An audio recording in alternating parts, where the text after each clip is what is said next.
السلام عليكم ورحمة الله. عندك شافع مغلبك يعذبك، له كمية بتاعت ألعاب بيكسر اللعبة في يومه.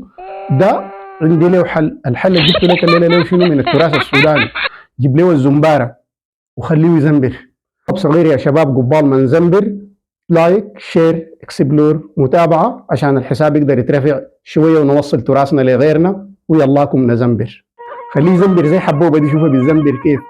دائما وابدا انا قاعد اقول انه العابنا الشعبيه من ميزاتها انها اولا بتخلي الطفل عنده ثقه في النفس، بتعلمه المهاره اليدويه، بتعلمه مهنه، بتخليه مرتبط بالبيئه بتاعته، بتزحه من مرض التوحد تماما لانه بيتسلى مع بيئته طالما ما عنده اصدقاء.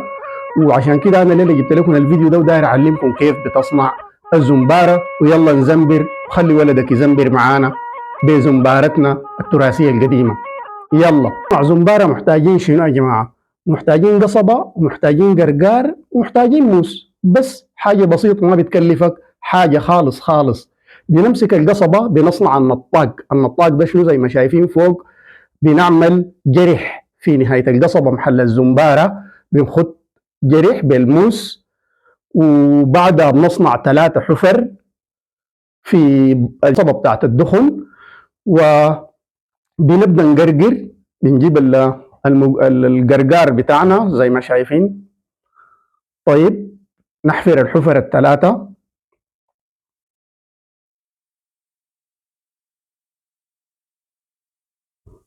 بعد ذاك بنثبت النطاق بقصبة صغيرة عشان يكون ثابت بالنسبة لنا. بعدها تاني ممكن نبدا المرحلة بتاعت نجيب القرقار ندخله في راس القصبة بعد ما نقطعها نخليها قصيرة، ونبدا نقرقر لغاية ما القصبة تكتمل تماما، ونعبر عشان ما نقد القصبة بالجهة الثانية. إن شاء الله الشرح يكون بالنسبة لكم واضح، واسمعوا زنبيرة دي.